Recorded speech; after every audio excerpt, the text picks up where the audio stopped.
Good evening, I'm Jeff Bennett. And I'm Amna Nawaz. On the NewsHour tonight, a monster winter storm is expected to bring frigid temperatures, heavy snow, and dangerous ice to more than 200 million people across the country.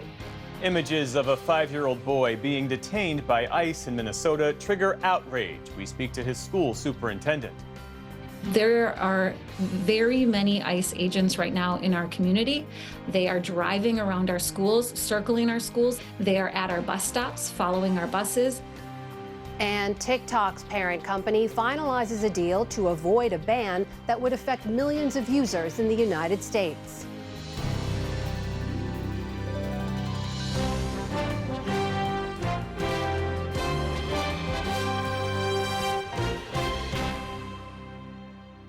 Major funding for the PBS NewsHour has been provided by On an American Cruise Line's journey along the legendary Mississippi River, travelers can explore Civil War battlefields and historic riverside towns. Aboard our modern fleet of American riverboats, travelers can experience local culture and cuisine while discovering the music and history that define the mighty Mississippi. American Cruise Lines, proud sponsor of PBS NewsHour. Friends of the NewsHour, including Jim and Nancy Bildner, and the Robert and Virginia Schiller Foundation. The Judy and Peter Bloom Kovler Foundation, upholding freedom by strengthening democracies at home and abroad.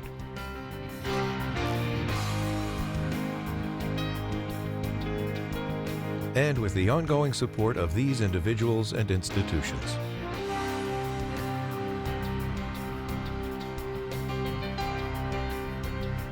And friends of the NewsHour.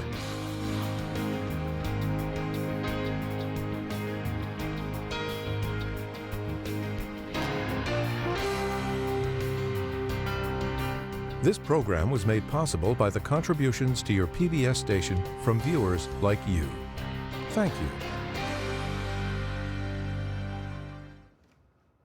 Welcome to the NewsHour. More than half of the nation is bracing for what's expected to be an historic weekend winter storm, one posing dangerous travel conditions, thousands of canceled flights, likely power outages, and serious risks of hypothermia. Between now and Monday, the storm will span more than 2,000 miles from Texas to New England, pummeling more than 24 states along the way with a combination of freezing rain, ice, and snow. Across much of the country, salt trucks are stocking up and snowplows stand at the ready. Many states are pre-treating roads ahead of what's expected to be a massive and menacing winter storm. At least a dozen states have already declared weather emergencies. No state will be immune from feeling the effect of Mother Nature's wrath on this weekend. What is being predicted right now, whether it's a foot of snow or even a little bit more, would be one of the biggest snowfalls that our city has seen in years. Forming today across the Central Plains, the storm will trudge thousands of miles across the country before arriving in Maine by Sunday. More than a foot of snow could fall in places in the north. The south will see freezing rain and sleet.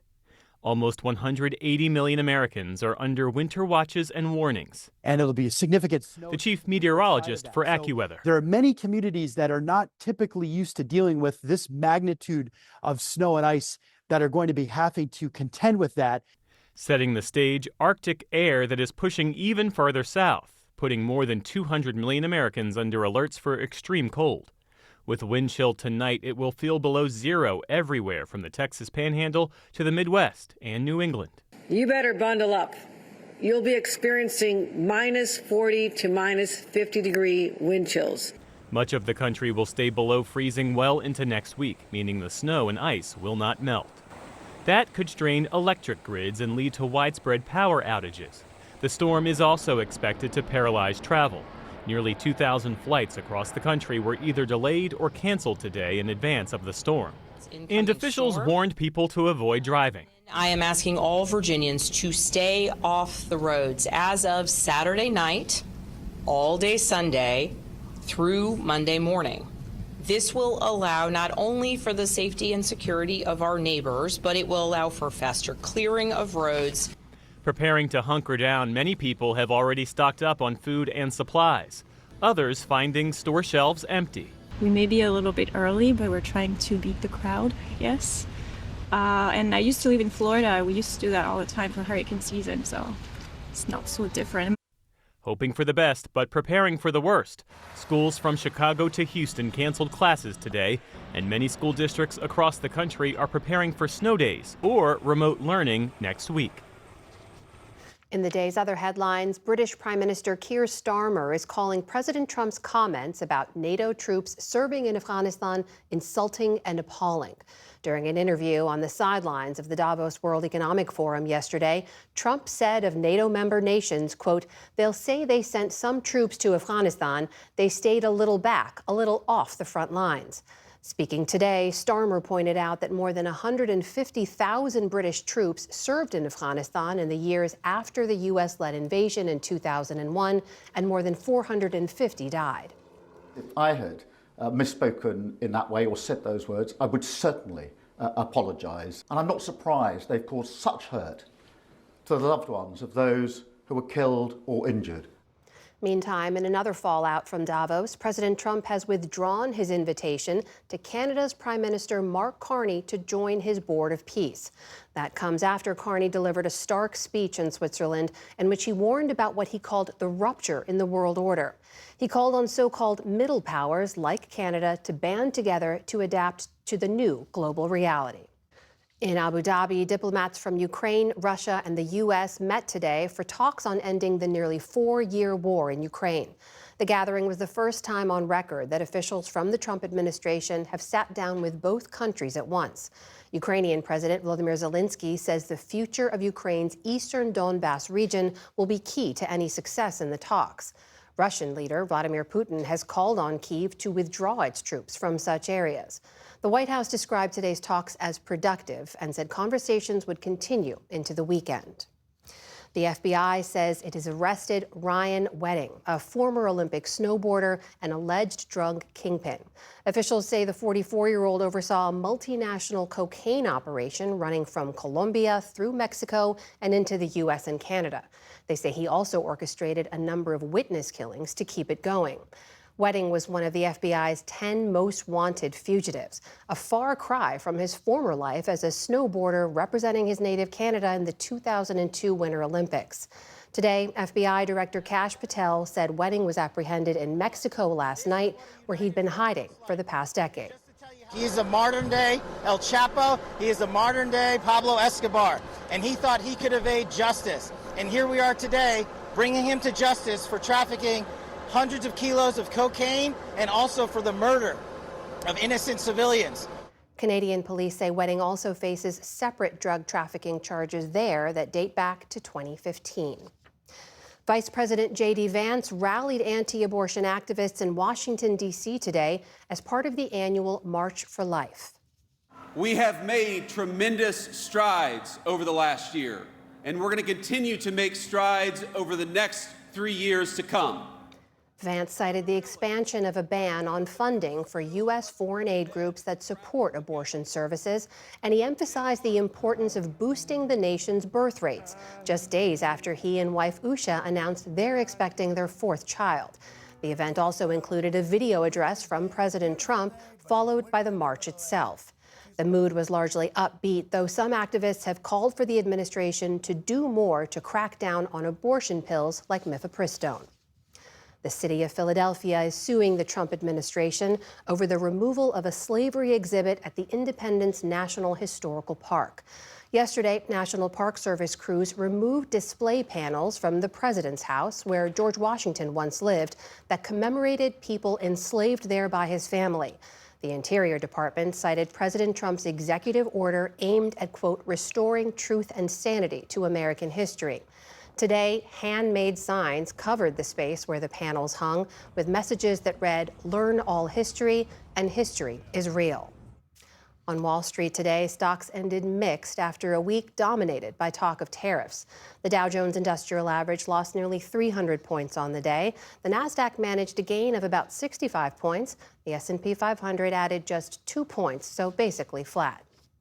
And Trinity Rodman is now reportedly the highest paid women's soccer player in the world. The 23-year-old forward signed a 3-year deal with the Washington Spirit, where she started her career. It's valued at an estimated $2 million per year when counting in bonuses. The deal comes amid a broader legal fight over salary caps in the National Women's Soccer League. In a statement, Rodman said, quote, "We're chasing championships and raising the standard, and I can't wait to keep doing that with my teammates." Rodman has scored 11 goals and 47 appearances for the national team, more than any other player on the roster. Still to come on the NewsHour, David Brooks and Jonathan Capehart weigh in on the week's political headlines. A surge of new measles cases raises worrying questions about the drop in vaccination rates. And a new book explores a 1980s New York subway shooting that defined an era. This is the PBS NewsHour from the David M. Rubenstein Studio at WETA in Washington, headquarters of PBS News. The Trump administration's immigration crackdown and ICE surge in the Twin Cities drew large protests today. It was part of a general strike and walkout backed by labor leaders and faith groups. Special correspondent Fred DeSam Lazaro begins our coverage with this report from Minneapolis. ICE out! ICE out! Thousands of people braved bone-chilling temperatures this afternoon for a rally in downtown Minneapolis, protesting what they call a siege of the Twin Cities by federal agents. For many here and throughout the Twin Cities, Renee Nicole Good has become an icon. The 37-year-old mother of 3 was shot by an ICE officer in Minneapolis 2 weeks ago.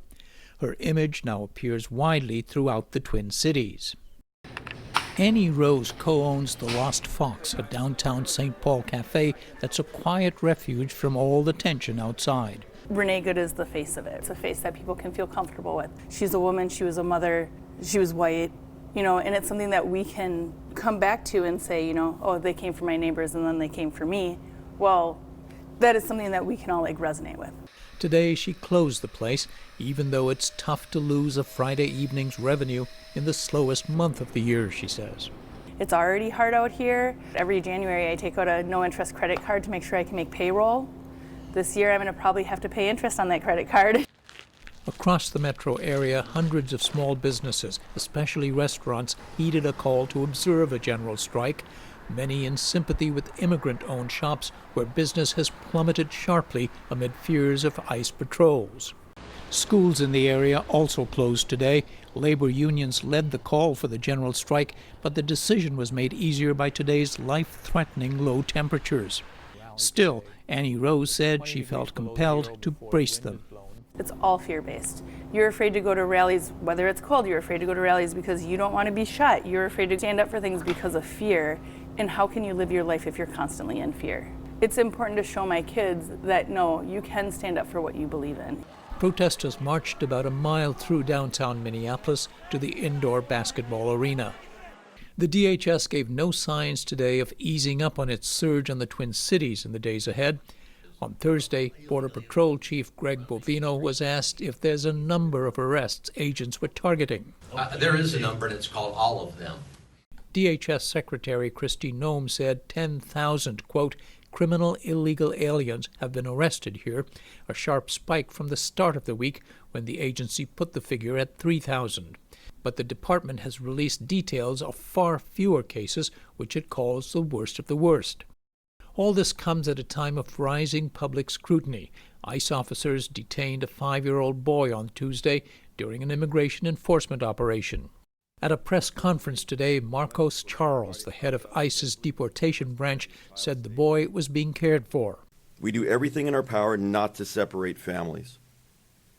So they took him back together to Minneapolis, here to the city, to the ICE facility for processing, and now they are being well cared for at a family residential center. This is what community looks like. On Thursday, 3 prominent civic activists were arrested after an anti-ICE protest at a St. Paul church. The White House later posted an AI-manipulated image of one woman to its social media account. When asked about the image, Kaylin Dorr, the White House Deputy Communications Director, wrote, "Enforcement of the law will continue. the memes will continue. At a separate anti-ICE rally today, roughly 100 people, including members of clergy, were arrested after protesting outside a terminal at the Minneapolis-St. Paul International Airport. I am slowly losing hope, and that is a problem, and that's what keeps me up at night. But then I go to rallies, like you asked why I'm going to go to the rally, and that is to see hope in process. For the PBS NewsHour, this is Fred DeSan in Minneapolis. As we've seen, the ICE operations in the Twin Cities are also affecting children who are caught up in the surge of personnel and detentions. Our Liz Landers joins us now with that part of the story. Liz? Thanks, Jeff. The 5-year-old boy, Liam, that Fred mentioned in his report, was a student in the Columbia Heights School District. Superintendent Zena Stenvik joins me now. Zena, thank you so much for joining NewsHour this evening. What is your understanding of what happened to Liam when he was detained earlier this week?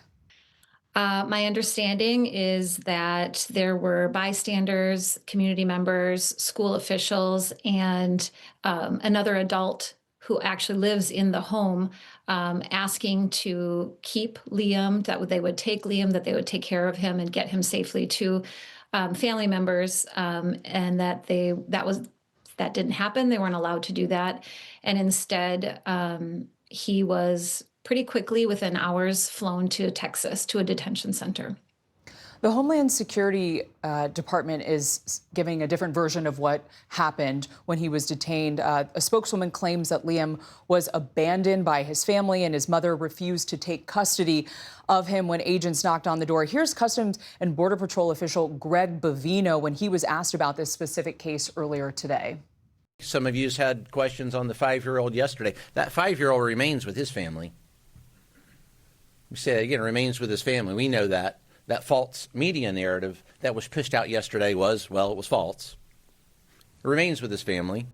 He's now being held at a federal processing facility in Dilley, Texas, which you mentioned. And I will add that NewsHour had a conversation about that facility earlier this week. There is contaminated food there. There's limited access to drinking water and inadequate medical care there, according to a lawsuit that's been filed. What is your response to what the administration is saying? He's in a detention center. A 5-year-old is being held in a detention center. I have a real problem with that. I know that his preschool classroom is a beautiful, wonderful environment. I have been in his home where it was, he has a backyard where he can play and build snowmen with his older brother. And when I was in the home, there were plenty of toys around and, just a really nice environment for a child to live in. It was, a far cry from, I hate to think about what he's actually experiencing right now, what the conditions could possibly be given the lawsuit that's out there. As I mentioned, I was on scene. I was there shortly after Liam was taken. I've been in the home. I've talked to the mother. The people claiming that she abandoned her child is so far from the truth. We have to remember that she had another child on the way home from school. And we also have to remember that there were 8 armed and masked agents swarming all around the house and the driveway and the car. So a very intense situation. She was asked to not open the door by her husband, who was in the driveway in handcuffs. And, it just all around a tense situation. We have, unfortunately, at this point now, for those of us living in the Twin Cities, it's very common knowledge that ICE agents are bursting through doors. If you crack open the door a little bit, they're bursting through into apartments, apprehending people. They're even breaking down doors and leaving broken doors or no doors now. So, opening the door with ICE agents looming, it's not as easy or as clean of a statement as one might suggest. There are some conflicting reports about whether the family is here legally. Federal officials say that they are not, but a family attorney says that they are pursuing a legal asylum pathway. Does that matter for education purposes in your school district? No, I mean, there's federal case law. We are, and under the Minnesota Constitution, we educate children regardless of legal status. So when children enroll in our school district, we're actually not even allowed to ask their legal status. But I will tell you, as I mentioned, I was in the home and I saw the legal documentation with my own eyes. There are a number of students that have been detained by ICE in your school district. How are you educating children right now in your community? How are you responding to this? How are parents responding to this in Minnesota right now? I'll tell you, there's really nothing normal about our daily lives at this point. This surge has been going on for a few weeks now, and it has really changed our standard operating procedures. Staff have been working, around the clock and overtime, walking children home. People have been donating different resources for us to get to the families. We do have an online option that families can select so that children are learning from home. But let me stress that is not the best practice. That is not what we want. We want our children in school, in their classrooms, with their teachers and with their classmates, because we know that that's what's best for children. We all learned that during COVID. But there's so much fear. And I'm not just talking about so quote unquote illegal people, people who are here with legal documentation are fearful, as I think there have been many reports that ICE agents have taken citizens of the United States. So there are very many ICE agents right now in our community. They are driving around our schools, circling our schools. I've seen it with my own eyes. They are at our bus stops, following our buses, and they have been on my school property multiple times. Zena Stenvik, thank you so much for joining the NewsHour. Thank you. Let's get our kids back.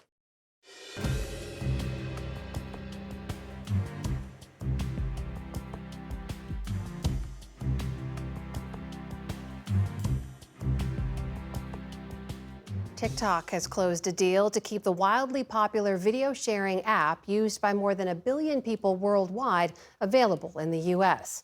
The agreement caps a 6-year legal and geopolitical fight after Congress passed a law requiring TikTok to divest from its Chinese parent company or face a nationwide ban.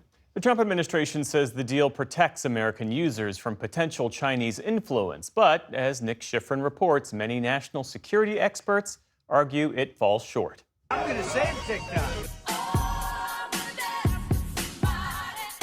Today on TikTok, a presidential victory dance.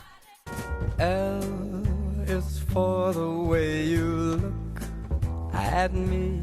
On the beloved video sharing app that the Trump administration has now saved for 200 million Americans. You know you're getting a legit Labubu is not a Lafufu.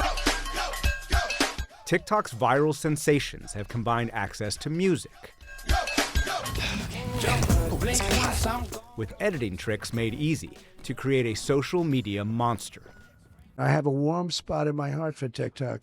And from one social media platform to another, President Trump announced the deal on Truth Social that TikTok US would be owned by, quote, a group of great American patriots and investors. A TikTok press release says that tech giant Oracle will house Americans' data and secure the TikTok US app, which will not have to be re-downloaded. TikTok US will, quote, retrain, test, and update the algorithm, although it will still be owned by Chinese parent company ByteDance. TikTok US's board of directors will be majority American, and the largest investors are Oracle, the Emirati firm MGX, and the American firm Silver Lake, each of which owns 15%. ByteDance retains 19.9%. But the app's critics argue TikTok is built with an internal sleight of hand. How are you doing that? Got a Nimbus 2000? That the app allows Beijing to manipulate content and steal Americans' data, even after today's announcement. It's unilateral surrender to Beijing. Michael Sobolik is a senior fellow at the Washington, D.C. think tank, the Hudson Institute. The announcement says that the new U.S. TikTok will, quote, retrain, test, and update the algorithm. What's wrong with that? The real concern here isn't the data that it's being trained on, is what the algorithm is emphasizing or censoring. And Beijing is going to be the one that retains control over those decisions. And that is not only a doomsday scenario in the future, there's a track record of TikTok doing this in recent years. In 2023, pro-Hamas content was boosted significantly on the app right after the October 7th attacks in Israel by Hamas. We are allowing ByteDance, it appears, to retain control over this all-important algorithm. That signals a lack of resolve and weakness on the administration's part that they're not taking national security as seriously as they should. The president got bad advice on this deal. I know he loves a good deal, but this is the art of the steal, not the art of the deal. This deal says that U.S. users' data will be protected by Oracle. Oracle has run the cloud for the CIA, for the intelligence community, for many years. So what's wrong with that? Remember that Oracle has already been serving TikTok in this way for the past 3 years. There's been numerous investigations from Forbes, from BuzzFeed, and other outlets that have demonstrated that ByteDance, again, a Chinese company, has gone to TikTok and requested U.S. user information data outside of normal channels. That is deeply concerning, and that happened under Oracle's watch. But I spoke to some other technology experts today who wouldn't give me an interview on camera, but argued this deal does protect Americans. They say that there will now be multiple layers of oversight for American users' data, for the algorithm, and the TikTok app. And they argue this deal includes the U.S. government's most rigorous cybersecurity and data protection standards, which apply to no other social media company. It's a great honor to be with a friend of mine, really for a long time now. But critics of the president's China policy, who want him to confront Beijing, see TikTok as a symbol of the president's prioritizing deals over national security. It says that our national security is for sale at the right price, which is a dangerous message to send to the ruler of the Chinese Communist Party. U.S. officials dispute that. To all of those young people of TikTok, I saved TikTok, so you owe me big. And say national security concerns and the demands of hundreds of millions of users have now been answered. For the PBS NewsHour, I'm Nick Schifrin.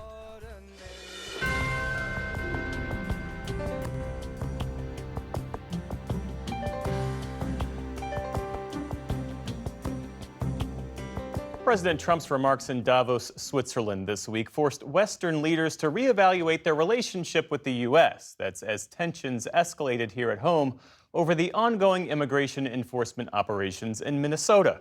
For more, we turn tonight to the analysis of Brooks and Capehart. That's New York Times columnist David Brooks and Jonathan Capehart of MS Now. Good evening, gentlemen. Good evening. So, David, what did we learn this week from President Trump's climb down on acquiring Greenland, about his instincts, his sense of leverage, and the limits of his approach? Well, he does have a method that he uses over and over again, which is to overreach, to offend everybody, and then back off. And he sort of did that. And that would be the benign explanation of what happened this week. The serious explanation is that this, I think, was probably the final break in the post-war international order. That we've taken it for granted that we in the West, as we call it, are democracies aligned and friends with each other. And what really struck me with this week was how many European leaders, Mark Carney from Canada, how much pleasure they took in being bitterly divorcing with America, and that we're never going back to that. And I asked Europeans, like, is it like that Taylor Swift song, We Are Never Getting Back Together? And they said, yes, that's what it's like. We are never getting back together, because they say, you might elect a sane person in 2028, but you're always 4 years away from another one of these. And so they are really rethinking the whole global architecture. And it should be concerning to Americans, as Robert Kagan wrote in The Atlantic this week. We're going to look back on the Cold War with nostalgia, and we're going to look back on the post-Cold War world as if it was paradise. And that we're just entering, as Kagan wrote, the most dangerous time in American foreign policy since World War II. Jonathan, should allies take some reassurance from the outcome that Trump ultimately backed off his tariffs and territorial demands, or concern about the way that it started? I think the allies, particularly with Greenland, they understood what was happening, and I think, to David's point, this was the break. Going after Greenland, territory of Denmark, NATO ally. The president of the United States was willing to blow up NATO in order to get Greenland. And I watched the speech he gave at Davos with just my jaw on the ground for how many norm-busting things he said. And I kept going back to David's point about the Europeans thinking we're like one election away from this happening again. When Vice President Kamala Harris went to the Munich Security Summit, the first year of the Biden-Harris administration, she gave a speech. She sat down with the outgoing president, who asked, President Biden says America is back. But the question is, for how long?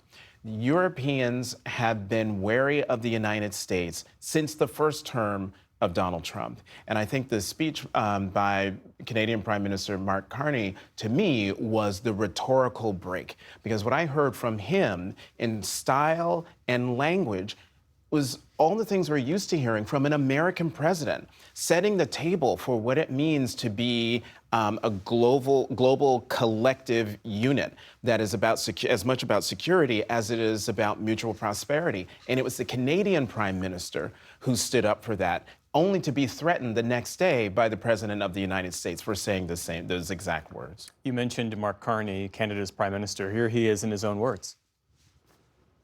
Let me be direct. We are in the midst of a rupture, not a transition. The middle powers must act together because if we're not at the table, we're on the menu. We shouldn't allow the rise of hard power to blind us to the fact that the power of legitimacy, integrity, and rules will remain strong if we choose to wield them together. A rupture, he says. And David, if governing by strength and spectacle is a defining feature of the Trump era, how sustainable is that approach for allies who are trying to manage this relationship for the next 3 years? Yeah, well, it's governing by pure rancor. And Donald Trump has set out to create a world where gangsters can have free reign, and that the people who believe in the use of force above the rule of law, they should be able to run the show.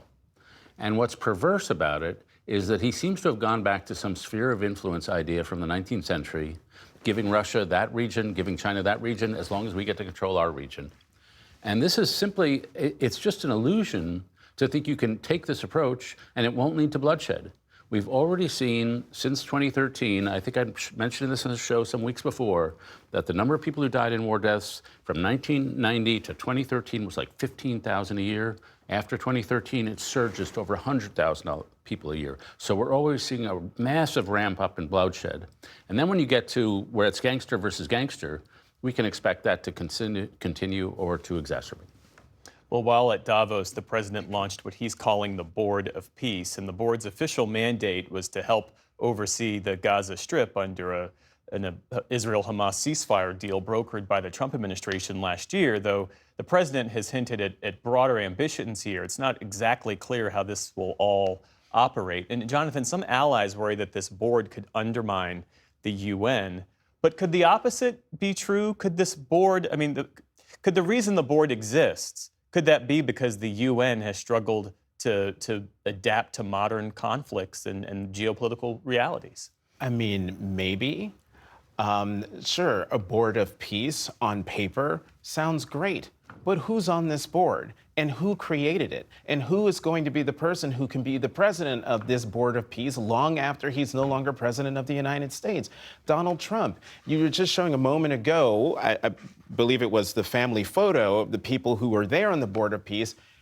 There's no France, there's no United Kingdom, there's no Western Alliance. It's all potentates from the Middle East and Viktor Orban and other people who don't exactly care really about small d democracy and liberal small d democratic values. So forgive me if I am not jumping for joy over the Board of Peace and what they're going to do for Gaza or do to Gaza. How do you see it? Are we in this moment where you have these sort of ad hoc coalitions replacing permanent institutions like the UN? It could be. I'm one who believes that the Trump administration, going back to the Abraham Accords in the first term, was superior in regards to the Middle East than the Biden administration or the Obama administration's policies. And so I think they've done some good things in the Middle East. And if they can pour investments into Gaza, God bless them. I'm a little dubious they can do so with Hamas running Gaza and unwilling to step down. Who's going to want to invest? And so it is still a fact that you can call an international confab, but unless you actually prefer democracy and a place that will be stable, I'm very dubious that it's going to work. Let's shift our focus stateside with what's happening in Minneapolis with the ICE enforcement. As we speak, there are thousands of people in the streets of Minneapolis protesting. We learned this week about an internal ICE memo that allows agents to enter people's homes without a judicial warrant. They're using administrative warrants. At what point does this aggressive enforcement start to undermine constitutional guardrails, Jonathan? Start to? One could argue that it's already happening. That you have ICE, busting into people's homes, snatching people off the streets, or as folks in Minneapolis are saying, people are being kidnapped, cars left in the middle of the road, sometimes still running with the possessions inside because ICE has snatched people off the street. I mean, what is happening in Minneapolis and Minnesota? It breaks my heart, because we are seeing these constitutional norms that you're asking about being eroded before our very eyes, being not just challenged, but abused. That's the word I'm looking for, abused. When you look at a 5-year-old who and his father, who are in process, the asylum-seeking process, which means they are not undocumented, being used as bait, and then shipped to Texas with his father. Or Mr. Tao, the 57-year-old who earlier in the week was hauled out of his home in boxer shorts and Crocs and a robe in 12-degree temperatures. I mean, what is happening to the people of Minneapolis, to American citizens? There was just a report today of a U.S. Army vet who was taken into custody for 8 hours there in Minneapolis. At some point, well, I was going to say the administration will have to see the error of its ways, but they will not. And this gets to the thing where I say my heart's broken, but my heart is full. Watching the protests in Minneapolis of people taking to the streets to stand up for their own constitutional rights, but to stand up for their communities and for their fellow folks who live in Minneapolis, because people should not have to live in fear the way that they're living there in Minneapolis right now. It's just at a moral level. How can anyone look at what's happening in Minneapolis and not stand up and not fight back and not push back? Because if it's happening in Minneapolis, Minnesota, a state that's 75% white, it's coming to you next, and it's already happening in Maine. David, how does all of this strike you? Yeah, the domestic analog of the foreign policy. It's a theory that we should rule by force. And I think what we've seen is a disillusion of the ideals of what democracy is supposed to be all about. And one of the things I'm curious about is how will the American people react? How are they reacting to the image of the 5-year-old kid, Liam? And I think that we already know from polling that large majorities do not approve of what's going on. They think ICE is overbearing, cruel, and ruthless. But how much will they react? Will it cause a break in public opinion of the sort we haven't seen since the first Trump term?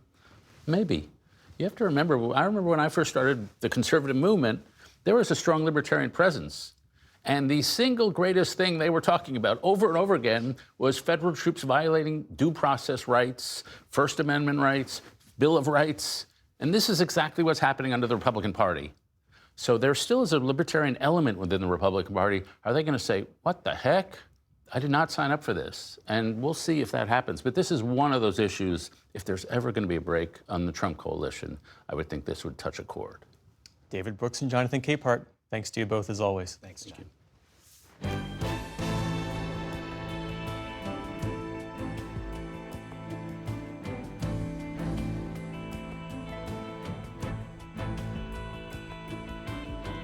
Measles, one of the world's most contagious diseases, was declared eliminated in the U.S. more than 25 years ago. Today, an outbreak that started last year is continuing, even as the U.S. officially ends its membership in the World Health Organization. Stephanie Tsai explores the ramifications and the reasons behind the outbreak. Measles cases have been skyrocketing since last year. Take a look at this chart. In 2023, there were just 63 cases. That number quadruples by 2024 to more than 280 cases. Then last year, a huge spike, 2,240 cases. We're only 3 weeks into this new year, and already 416 cases have been confirmed. Outbreaks in South Carolina and along the Utah-Arizona border are jacking those numbers up. All this as vaccination rates continue to decline, and that accelerated during the COVID pandemic. Caitlin Rivers, an epidemiologist at Johns Hopkins University and author of Crisis Averted, The Hidden Science of Fighting Outbreaks, joins us now with more. Caitlin, thank you so much for joining the NewsHour. So more than 200 measles cases were confirmed in just 1 week this month. Are these outbreaks likely to stay relatively local, or are we moving toward a point where the U.S. could see a widespread outbreak? We are seeing that some of the larger outbreaks, like that currently centered in South Carolina, is being exported to other states. And the longer these outbreaks spread, the more opportunities there are for the virus to travel. That being said, public health officials are working very hard to contain them and stop transmission. But there have been a lot of cases in the last year, and I do expect that to continue in the year ahead. Who is most vulnerable in these outbreaks?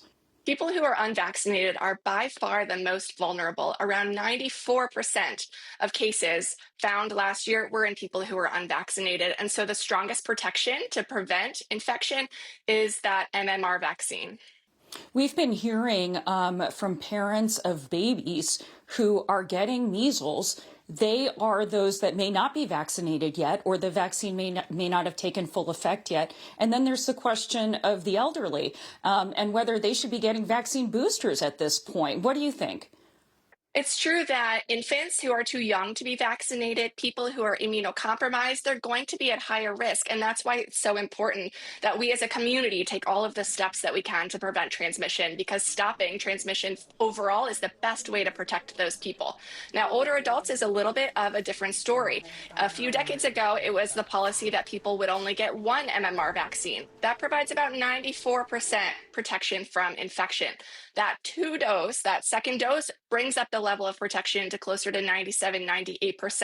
So if you are older and you are considering getting a second vaccine or wondering if that's right for you, one thing you can do is ask your doctor to check your titers, check your blood, and see whether your immunity to measles is high enough. If not, they may offer you that second dose. You talked about the local and state response to containing these outbreaks, but I want to talk about the federal impact. The chair of the Federal Advisory Panel on Vaccines, himself a pediatric cardiologist, has said in just the last few days that the polio and measles vaccines should be optional, including at schools. What is your reaction to that? That's really not the role of the Advisory Committee on Immunization Practices. They do not have the power, and in fact, the entire CDC agency does not have the power to require anyone to get vaccinated. What they're meant to do is provide the best advice to the American people about how to keep themselves and their communities safe from infectious diseases, and I'd like to see them get back to that in 2026. Is that the best advice, to make these vaccines that have long protected public health optional? Absolutely not. There's no question that the measles vaccine, the polio vaccine, and in fact, the entire childhood vaccination schedule does good. It is good for people and communities because it prevents preventable infection. But what's at issue here, I think, is mandates. And I want to underscore that the federal government does not make vaccine mandates. They do not have that authority. And so I think it's a red herring to pit individual choice against vaccine recommendations, because individual choice is not at issue here. We've heard quite often that decreasing vaccination rates can be attributed to vaccine hesitancy. But Caitlin, you've pointed out that equal attention should be paid to healthcare access and affordability. Expand on that. There's no question that there is rising vaccine hesitancy, and I think we're right to think about that and to worry about that. But when you look at which demographic groups have lowest vaccine coverage, it is people who are uninsured. And so I think access and affordability needs to be on the agenda when we talk about ways to increase community vaccine coverage. The U.S. at this point may be on the path toward losing what in your field is called measles elimination status. How big of a deal is that, and what would it mean? It's really a sign that something has gone wrong in our public health system. Measles was eliminated in the United States in the year 2000, so it's been over 25 years of maintaining that elimination status, and I think we'll likely lose it in the year ahead. Now, I want to make the point that a vast majority of Americans are vaccinated and support vaccination. And so it's really this minority of people who are thinking about ways to erode our vaccine confidence and reducing community access. And unfortunately, we are seeing the effects of that. But I also want to contrast that with the point that vaccines are very popular. The U.S. left the World Health Organization officially this week. I'm curious whether you think that might affect the measles outlook, either domestically or globally. Measles is probably not top of the list of places where we will see the impact of our withdrawal from the World Health Organization. But regardless, it's clear that that is a move that will reduce the United States' preparedness for epidemics and pandemics. The WHO is a main way that we receive information about what is happening in the world, and we provide information and support as well. And so I think it's really a mistake to sever those ties. That is Caitlin Rivers, an epidemiologist and author of Crisis Averted, The Hidden Science of Fighting Outbreaks, joining us. Thank you. Thank you.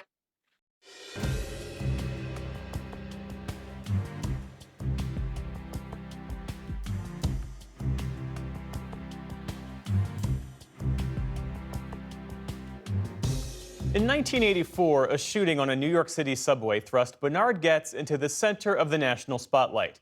After opening fire on 4 black teenagers he said were trying to rob him, Goetz was hailed by some as a vigilante hero in a city gripped by fear and rising crime, and condemned by others as a symbol of racial violence. The case unfolded against the backdrop of New York's turbulent 1980s, when public anxiety about safety collided with enduring questions about race, justice, and the limits of self-defense. In 5 Bullets, Elliot Williams, a former federal prosecutor and legal analyst, revisits the shooting, the trial that followed, and the cultural moment that turned a single act of violence into a referendum on American law and society. I spoke with him recently about the book. Elliot Williams, welcome to the NewsHour. Oh, thank you so much for having me here, Jeff. Absolutely. Yeah. So this book revisits a case that many Americans remember in broad strokes as the subway vigilante. Right. 40 years later, why did this whole story feel so urgent to return to? Right. It's lived in my head for quite some time. I grew up, as you did, in New Jersey and remember this quite well from all over the headlines and the nightly television every night. I think we are still living with many of the issues that are central to the book 5 Bullets. That's polarization, media bias, but also race and crime, and how much society tolerates or even encourages vigilante behavior. So there's lots of threads in the world we live in, and it just felt too ripe to pass up. And the notion of fear, how does this entire episode reveal how fear operates in not just law, but public opinion? Sure. Well, fear is one of the greatest motivators of human behavior. It's one of the few things that links all of us as human. Everybody experiences fear in some way. Now, the fear drives how laws are written and enforced. At the center of this case is the question of the legitimacy of Bernard Goetz's fear. How afraid was he, and did that entitle him to use lethal force against these 4 black teenagers? And in general, fear drives a lot of, I used the words media bias earlier, fear drives clicks on social media and headlines that newspapers put up, which has an effect on how people see the world. So all of these things fit together, and fear often is at the center of it. And you place Goetz in the long tradition of American vigilantism.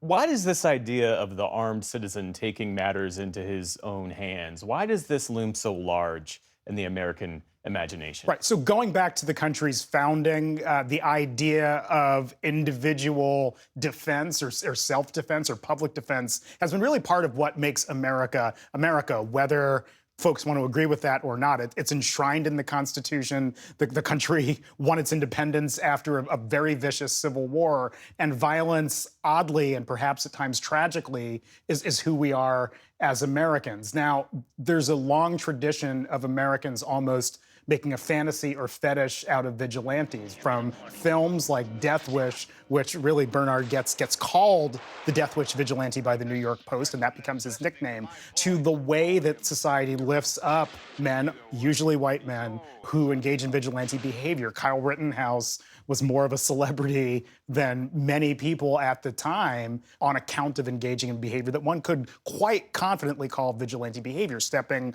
out to protect society with violent force. And so it really is baked into who we are as Americans. And Bernard Goetz in 1984 was probably one of the earliest modern big television nightly news American experience examples of it. We'll say more about that. How did media coverage at the time amplify that case in a way that distorted the reality instead of clarifying it? Sure. I have an entire chapter in 5 bullets about Rupert Murdoch's takeover of the New York Post in 1970, I believe it was 6, where he'd had a bunch of tabloid newspapers in other cities and other countries and really wanted a big city tabloid to compete with. He got the New York Post and really shifted the coverage of the Post to focusing on the most sensational aspects of crime. Woman found in bathtub and guns and fear and a night of terror and everybody's screaming. And those were in 3-inch headlines, the kinds of headlines you'd see in the New York Post all the time. And they sold very, very well. In New York, the Daily News and Newsday, other tabloids people would read every single day, would sort of follow suit. And it became an arms race in the 1980s to have the most sensational, most violent, most shocking headlines. That's all really largely how people consumed their news. And by the end of it, everybody was scared. Everybody was buying more newspapers, then getting more scared. And it was just a culture of fear that pervaded New York and really a lot of America. You interviewed Bernard Goetz for this book. What surprised you the most about how he sees himself in that day all these years later? Right. He regards himself as having committed an act of public service. And I asked him that question, and he's almost proud or indignant about how the appropriateness of his actions. So that was something that stunned me. I would have thought that even if he did not feel he was guilty of a crime, and he was acquitted of violent crime charges in 1987, even if he didn't feel he was guilty, I would have thought there might have been some self-reflection, and there was absolutely none, number one. Number two, I was shocked the extent to which he, speaking to a black man, was willing to not use ethnic slurs or really go there, but to say things that would not be acceptable in mixed company. I was just shocked by his comfort and looseness in speaking with him. And then, I guess 3, he's obsessed with the 1980s. Mario Cuomo came up more in this conversation than with anybody I've talked about in a long time. He's just obsessed with liberal leaders, the 1980s, and how the fat cats and the politicians and the media are all in cahoots and aligned against us. This book humanizes an event often described and discussed in abstractions. Yeah. What do you want readers to carry forward from this story? I want readers to carry forward that all stories are more complex. I approached this as a journalist, not an advocate or activist or whatever else, and I approached it wanting to create a 3-dimensional look at this immensely polarizing story. And so, for instance, Jeff, you mentioned my conversation with Bernard Goetz, which many might have taken issue with the fact that I even sat down with Bernard Goetz. Now, he does not come across sympathetically in this book at all. He's not the hero of this story, but he comes across as 3-dimensional. And I made every effort to make him 3-dimensional while pointing out the big warts I saw with him as an individual and his actions. Same thing with the young men who certainly had at times horrific or ugly criminal histories, but were human beings with families and lives, and I wanted that to come through and signify that even if they had troubled past or criminal histories or whatever else, that did not entitle anyone to take violent force against them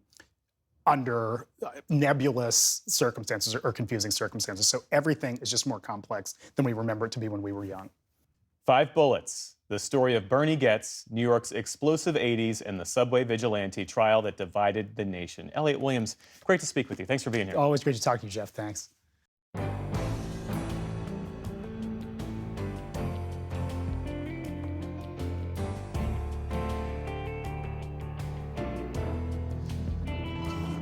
As always, there's a lot more online, including the potential effects of President Trump's efforts to ban large investment firms from purchasing single-family homes. That's on our YouTube page. And be sure to watch Washington Week with The Atlantic tonight on PBS. Moderator Jeffrey Goldberg and his panel assess the war of words between President Trump and Canada's Prime Minister Mark Carney. And on the next Horizons, hosted by our own William Brangham, a report from a glacier the size of Florida and why the scientists there are going to extreme measures to study it. And on Compass Points, Nick Schifrin and his panel discuss the consequences of President Trump's aggressive efforts to acquire Greenland. You can check your local listings for Horizons and Compass Points, or tune in on YouTube or wherever you get your podcasts. And that is the NewsHour for tonight and this week. I'm Jeff Bennett. And I'm Amna Nawaz. On behalf of the entire NewsHour team, thank you for joining us. Have a good weekend. Major funding for the PBS NewsHour has been provided by the ongoing support of these individuals and institutions, and friends of the NewsHour, including Kathy and Paul Anderson, and Camilla and George Smith. The Walton Family Foundation, working for solutions to protect water during climate change so people and nature can thrive together. The William and Flora Hewlett Foundation, for more than 50 years advancing ideas and supporting institutions to promote a better world, at hewlett.org.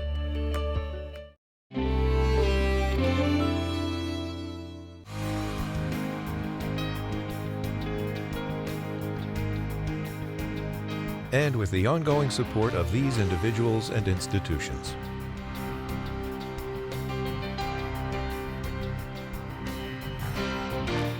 And friends of the NewsHour.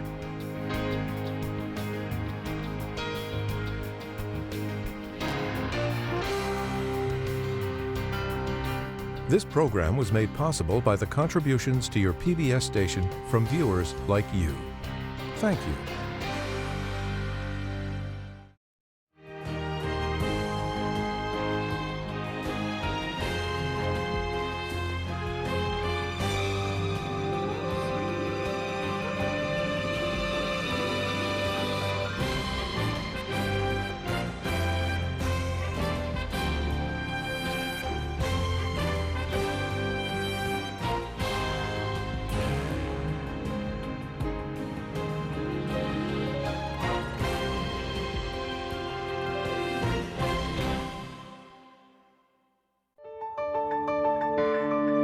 You're watching PBS.